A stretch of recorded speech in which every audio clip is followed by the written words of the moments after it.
estudo realizado aqui a semana passada em nosso canal, analisando Efésios 4, versos 1 a 16, o apóstolo Paulo nos ensinou sobre a importância da unidade da igreja. Quando comparamos Efésios capítulo 4, verso 1 com Efésios 4, verso 17, notamos a semelhança entre as duas exortações sobre como andar e viver. Logo no início do capítulo 4, Paulo falou sobre o tema da unidade e do estilo de vida que sustenta uma perspectiva de vida positiva.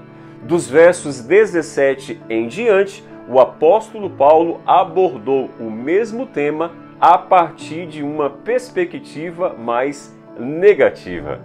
O tema do nosso guia de estudos da Palavra de Deus hoje é a espiral descendente do pecado. Qual foi a experiência mais difícil que você já enfrentou com o poder do pecado? Você já se sentiu preso na espiral descendente do pecado? Como o apóstolo Paulo defendia que os cristãos vivessem a fim de incentivar a unidade da igreja? Eu gostaria de ler o seu comentário. Comenta aí, compartilha esse estudo com seus amigos e vem comigo!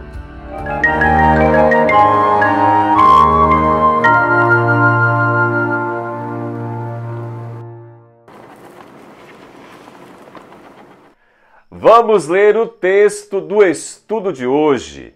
Assim eu digo a vocês, e no Senhor insisto, que não vivam mais como os gentios, que vivem na inutilidade dos seus pensamentos.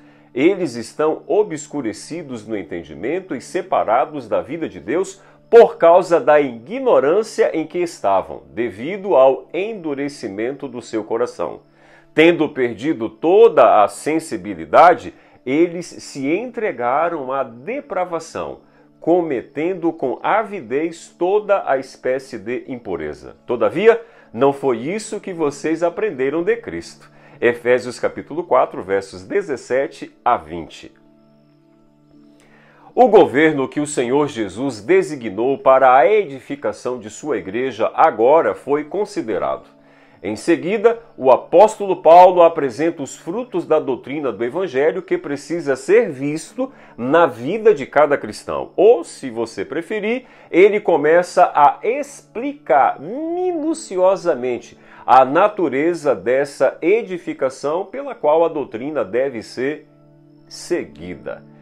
Paulo primeiro exortou os cristãos para renunciarem à vaidade dos incrédulos, argumentando a partir de sua inconsistência com suas visões atuais, que aqueles que foram ensinados na escola de Jesus Cristo e iluminados pela doutrina da salvação sigam a verdade e que não respeitem as nações incrédulas e cegas, sobre as quais nenhuma luz da verdade jamais brilhou, pois seriam singularmente tolos. Por esse motivo, ele nos convida a demonstrar pela própria vida que eles obtiveram alguma vantagem ao se tornarem discípulos de Jesus Cristo. Para transmitir a sua exortação a maior seriedade, ele os suplica pelo nome de Deus. Isso digo e testifico no Senhor, lembrando-os de que se eles desprezassem essa instrução, um dia eles deveriam prestar contas. O apóstolo Paulo quer alcançar também aqueles que ainda não haviam se convertido à pessoa maravilhosa de Jesus Cristo.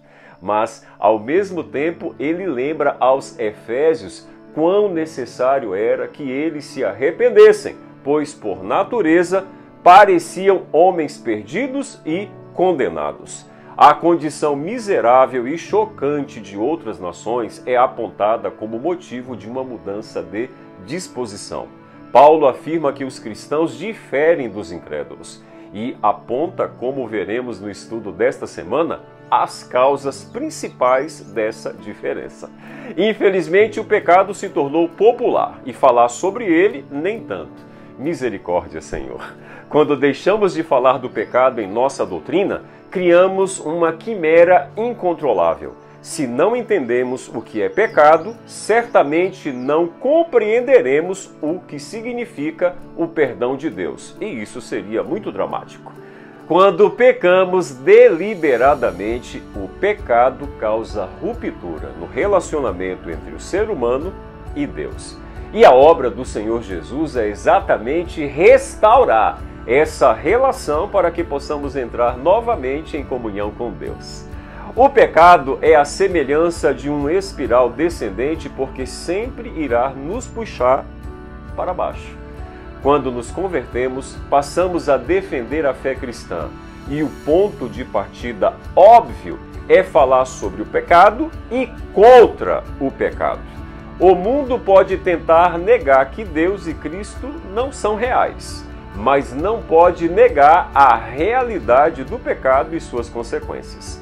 Meu amigo e minha amiga, quanto melhor for a sua compreensão da palavra de Deus, melhor será o seu conhecimento do Filho de Deus, pois a Bíblia toda é uma revelação do nosso Senhor e Salvador Jesus Cristo e de tudo aquilo que Ele fez para nos salvar.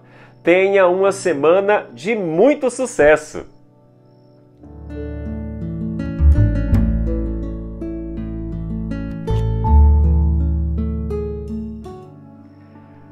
Vamos orar!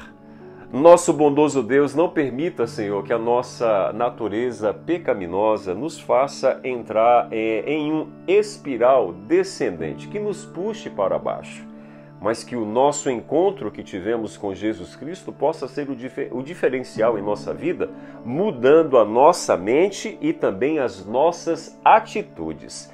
Nos conceda, Senhor, uma semana de muito sucesso, é o que nós te pedimos no maravilhoso nome de Jesus. Amém. Fica com Deus, fique na paz. Maranata!